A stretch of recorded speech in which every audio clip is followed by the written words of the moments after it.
Yeah, just a quick review of the shoulder brace for women and men. When looking for a shoulder brace, there's just a lot of options out there, a lot of different braces on Amazon and on the internet. So I'm just going to point out some of the features I like about this particular one. The first thing I like, it does have breathable holes in it here so that it can ventilate a little bit. If you're going to wear a shoulder brace for any length of time at all, especially in like the summer months, it can be hot. It's kind of another layer of clothing on you. So the fact that it has these breathable holes in it, I really like. So this one doesn't probably get you quite as hot as some of the other ones. Know that it is one size fits all, which is good.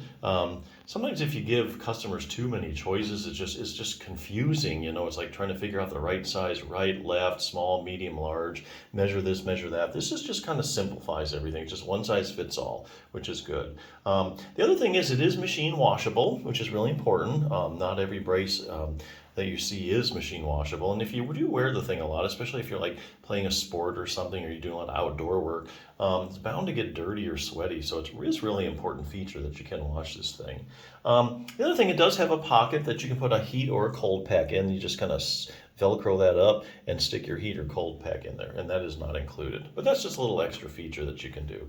And you can buy little cold packs on Amazon, or heat packs too, especially those little Thermacare ones that you just kind of crack and then it heats up. So it gives you a good amount of heat. So anyway, yeah, if you're having some shoulder pain, you just need to rest your shoulder, or if you just had surgery, or you just like had a rotator cuff issue, I think this is a good little brace to consider. If you do have like a shoulder problem, or if you have any rotator cuff problems, this is one resource you might want to consider. Not many people really know about this book. It's such a great resource. Even if you don't have a rotator cuff problem, you at least need to be strengthening your rotator cuff. If you have any kind of shoulder problem, maybe not so much frozen shoulder, but if you have like a tendonitis or a bursitis or shoulder arthritis, you definitely have to have a good rotator cuff strength. And I'll tell you why. The shoulder is a very shallow ball and socket joint. It depends heavily on the muscles to support it. And that's not like the hip, where there's actually, a deep ball and socket joint. It doesn't depend that much on the muscles per se, because it's just the ball is so deep in the socket. Shoulder's a little different. You hear about people dislocating their shoulders all the time, but not so much the hip. Usually hip happens when you get in some kind of like a car accident or something. You're doing something you're really not supposed to be doing. You don't hear about it that often, but yeah. So here's the deal.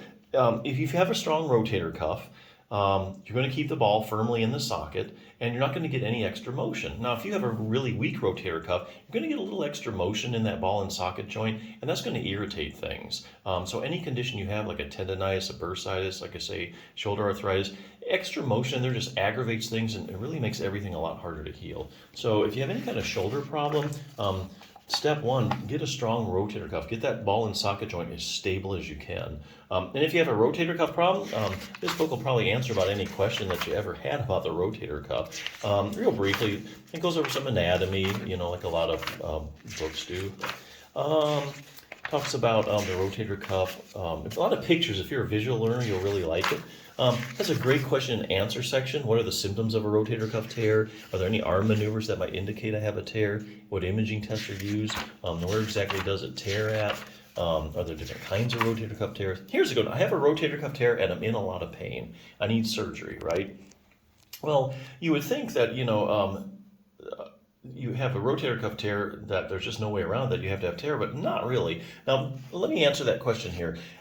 Basically, this book answers these questions by using studies, and each one of these squares is a study in layman's terms, so you can actually understand it. So they answer that question by taking studies. They look at studies where, say, you have 100 people with a rotator cuff tear, and researchers measure the size of the tear, and then they run a pain scale, like a visual analog scale, and they find out how bad these people are hurting. So you have like 100 people, you know how big the tear is, and you know how bad they're hurting. Now, you would think there's a perfect correlation between the size of the tear and the pain level. In other words, we find that the people with the bigger tears are the ones hurting the most. Well, that's actually not what they find at all.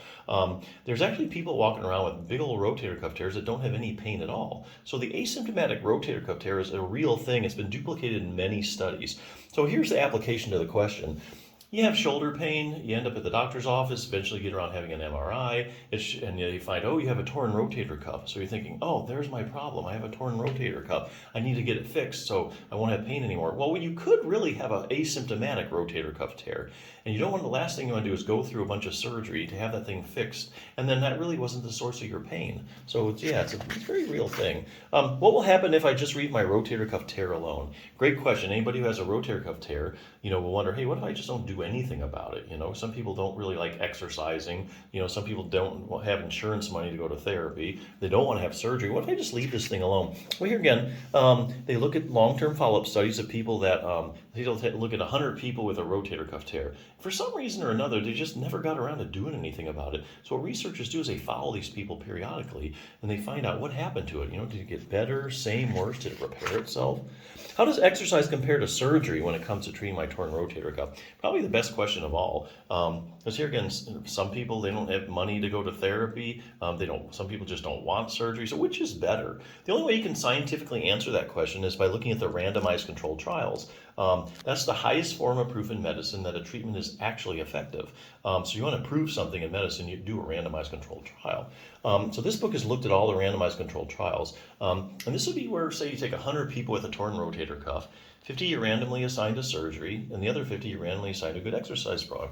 Then you follow them over time, and you see who does better. So let's say 2 years from now, who did better? The group that had their rotator cuff repaired surgically, or the people that did a good exercise program? What they're finding out, there's really very little differences between the groups, or no differences at all. So basically, you're going to kind of end up at the same place.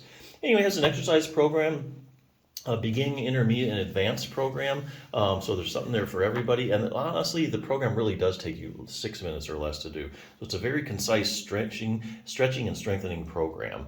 So if you're looking for a resource for that, that's one of the better ones out there. If you're looking for a brace just to kind of immobilize things, let things settle down, or you just had surgery, you need a little more extra support, it's a good little brace, so check it out.